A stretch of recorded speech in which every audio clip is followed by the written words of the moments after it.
The Atlanta Braves win their series versus the Mets with a 5-0 win on Wednesday, thanks to just utter dominance from Chris Sale. Let's talk about it. This is the Braves Postcast, your instant game reaction for the Atlanta Braves. Part of the Locked On Podcast Network, your team every day. Yes, welcome on into the Braves Postcast, part of Locked On Sports Atlanta, where we cover your Atlanta sports teams each and every day. I'm your host, Lindsay Crosby, author of the Braves Today newsletter over at bravestoday.com. You can follow me on social media at Crosby Baseball. Jake Mastriani is on a much-deserved family vacation, so we're going to do a solo postcast here. I'm going to get to your questions in the chat, so make sure you leave those there. Thank you to everybody who's here live after this game to talk about Chris Cy Young Sale. He comes 1 out away from a complete game, the first time that he would have had a complete game since I think it was 2019. And we're going to talk about the offense. We're going to talk about Ronald Acuna Jr. and what he did, Matt Olson's home run, and a little bit of frustrations there on the offense too. But we've got to just, obviously, player of the game, Chris Sale. There's no other way to describe it. He ends up 5 hits, obviously no runs, 1 walk to 7 strikeouts. And I think a big part of this Chris Sale victory here, and we're going to get to the decision to pull Chris Sale in the 9th. Okay, we're going to do that. I see a couple questions in the chat on that. I think a big part of the Chris Sale dominance today is they were so worried about his slider that they couldn't do anything about Chris Sale's fastball. And you can tell that even late in the game, they weren't comfortable with the slider. I'm thinking about Juan Soto's at-bat, his final at-bat, where he turns his back to safeguard from getting hit in the back with the slider, and it's a strike. They just were not, you could tell they were obviously trying to not let Chris Sale beat them with the slider. They swung it, so many of them. He threw 53 sliders. They swung 32 times, 9 whiffs, 8 fouls, 15 put into play. And because the Mets were so concerned about that slider, they just had no answers for his fastball. 24 swings. He only got 4 whiffs. He wasn't missing the bats with the fastball, but they were struggling to catch up on it. They were struggling to get good at-bats on it. Of the 24 swings on Chris Sale's fastball, 4 whiffs, 4 put into play, 16 foul balls. It was all they could do to just foul it off and get another opportunity. And a lot of credit here to Chris Sale, going deep, getting as far into this game as he could, and being willing to come back out. You know, he had thrown over 100 pitches and, again, just was carving them up with the slider. They had no answer for the fastball when he went to it. And despite the fact that he had to get into the lineup a 4th time, the big 3, Francisco Lindor, Juan Soto, Pete Alonso, finished this game 0 for 12 with 5 strikeouts. I mean, the fact that Juan Soto, the 4th time up, was still not able to properly see that slider was just fantastic. And again, props to Chris Sale for being willing to go back out and try it. I do want to, I've seen a couple questions here in the chat about it. I do think it's fine that Brian Sinker pulled Chris Sale. And when you saw him on camera after the game, he didn't look pissed off, right? I'm sure he wasn't happy, but he didn't look angry about it. And this is something, again, when you saw that final hit that pulled him from the game with 2 outs, I do want to point out real quick, Brandon Nimmo's single was a check swing at 63.8 miles an hour. Okay. So it was a very unlikely hit in the first place. But Chris Sale was at 116 pitches. Okay. The complete game, it would be nice, but there's no need to push Chris Sale into 120 pitches in mid-June when you have another half of the season left. It would have been great. Yeah, it would have been fantastic to get the complete game out of Chris Sale. But when guys are fatigued, that's just like you're just asking for trouble. There's no need to send Chris Sale to keep him in the game when he's over 116 pitches. If he didn't want to come out of the game, he would have said that when they came out there. Honestly, if you look at it, he walked off the field. He got the standing ovation that he deserved, and the Braves won the game. The Braves have won the series now.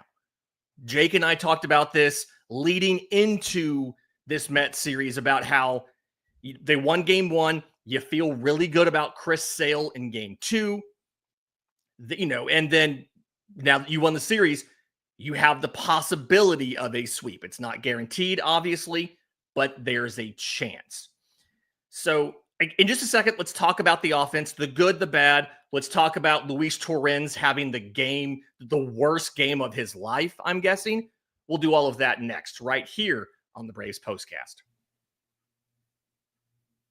Now that my kids are home for the summer, it feels like we're busier than ever, right? It's going to activities, vacations, whatever it might be. We're just constantly on the go, and I am exhausted.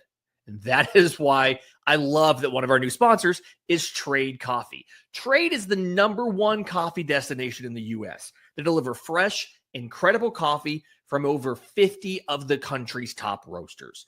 It doesn't matter how you take it, right? You can be a cold brew fan, a pour-over purist, an espresso person, a Chemex person, whatever it is, they have a roast that is perfect for you. You take a quick quiz. It's like a minute long. They ask you a couple questions about the flavors you like, how you take it, whatever.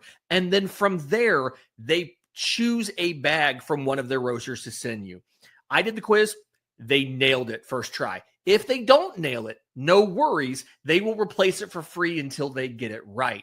And the price is comparable to the grocery store. So right now, Trade's exclusively offering you guys 50% off your 1-month trial at drinktrade.com/lockedonmlb. That's drinktrade, TRADE.com/lockedonmlb for 50% off your 1-month trial. That's drinktrade.com/lockedonmlb. Before we get into the offense real quick, this is a slightly edited version of a comment that was left in here. I want to point out Chris Sale, more like Chris full price. I'm a dad. I can appreciate a good dad joke. Okay, so let's talk about the offense here. There was some good. There was some bad, and I hate to be that guy, but we've got to talk about both sides here. So Ronald Acuna Jr., first pitch leadoff home run.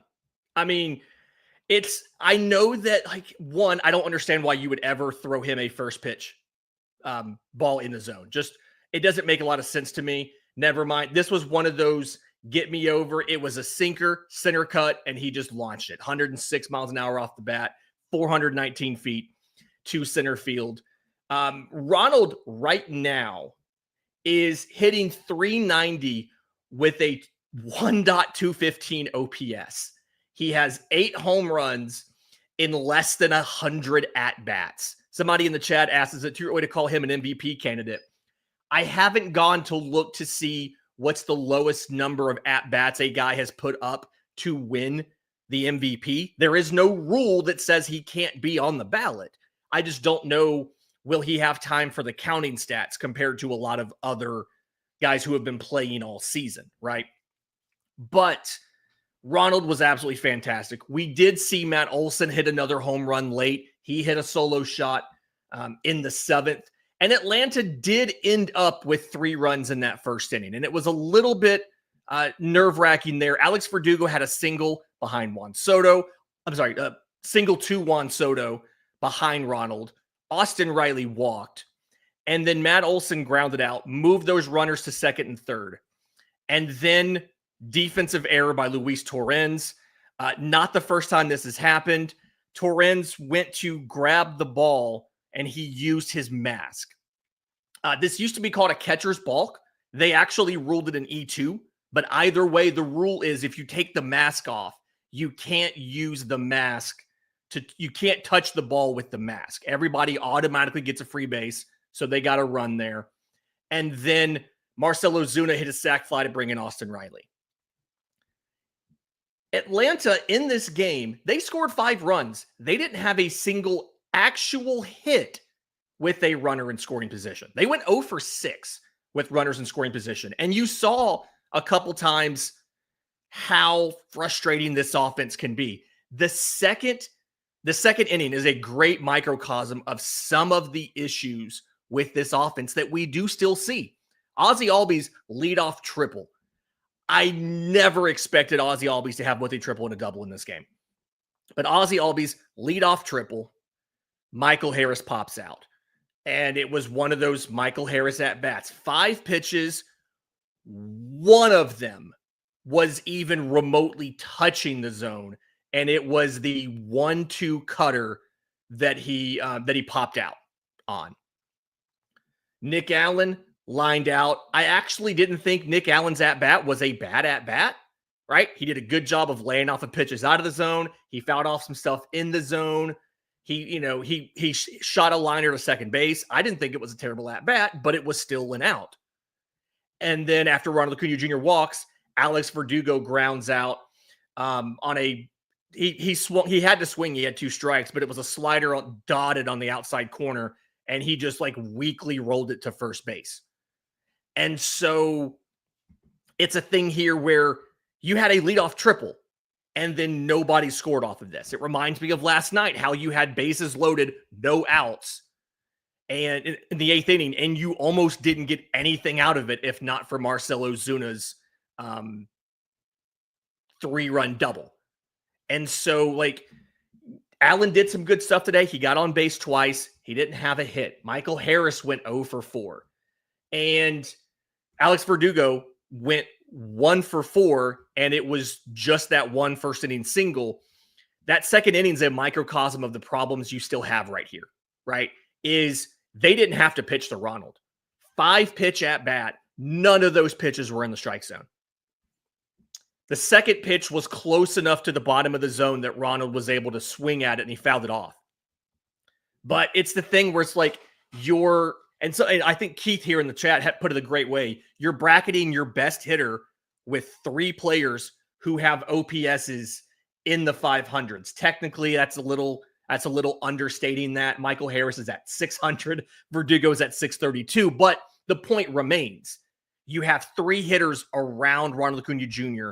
that are not hitting very well. And so, again, you get Jurickson Profar back early July. We'll see if him batting second can maybe be a little bit more protection. But the issue here is Ronald's producing despite the fact that they don't have to pitch to him. They don't have to actually give him balls to hit. And Ronald's still able to do this. And again, you get 5 total runs. You have the 3 runs in that inning, thanks to just a terrible game from Luis Torrens, but that was the first mistake. And then a Marcell Ozuna sac fly. You pick up a single run in the 4th inning, and that was, again, Ozzie Albies doubles with 1 out. He moves to third on a ground out, and then he scores on a wild pitch that Luis Torrens cannot cover, cannot field. And so he's directly responsible for 2 of your runs. And 2 of your other runs come off of homers and a sac fly. Again, 0 for 6 with runners in scoring position. So, yes, it's great that you won this. I love the fact that you're 6-2 in your last 8 games. You took a series from the Brewers. You've now taken a series from the Mets. You have a chance for a sweep tomorrow. But at the end of the day, we do have to acknowledge that this offense was not actually that good today. They got some good breaks, and that let them put up enough runs combined with a dominant Chris Sale start to win the game. But I don't know how sustainable this is all season. They've got to figure out something, some way to protect Ronald Acuna Jr. They've got to find somebody else who is hitting well, who can go behind Ronald And they've got to figure out. I think Nick Allen again. I think Nick Allen had some good at bats. He did the best that he could. He did get on base twice, but they just have to have more protection around Ronald Acuna Jr. We will be back tomorrow. That is Clay Holmes versus Spencer Strider. I am the pitching nerd in me. I am super thrilled for this matchup. Clay Holmes was one of the guys that I wanted Atlanta to sign in the offseason to convert into a starter. He is 7-3 with a 2.87 ERA. Spencer Strider looked dominant against the Rockies. My question is going to be, does he look as dominant or as close to dominant against the Mets, a much better team than the Rockies? We'll see what happens. We'll see what he looks like. And again, we will have a postcast for you tomorrow. But again, 5-0 win for the Braves over the Mets. Do me a favor. If you're listening on audio, leave a 5-star review, Apple, Spotify, YouTube Music. If you're watching on YouTube, subscribe to both Locked On Braves and Locked On Sports Atlanta. Hit the notification bell so you know when Jake drops a new episode, when the Locked On Atlanta folks talk about the Hawks and the Falcons, and when we go live to break down what is hopefully a series sweep of the New York Mets tomorrow. This has been the Braves Postcast. I'm Lindsay Crosby.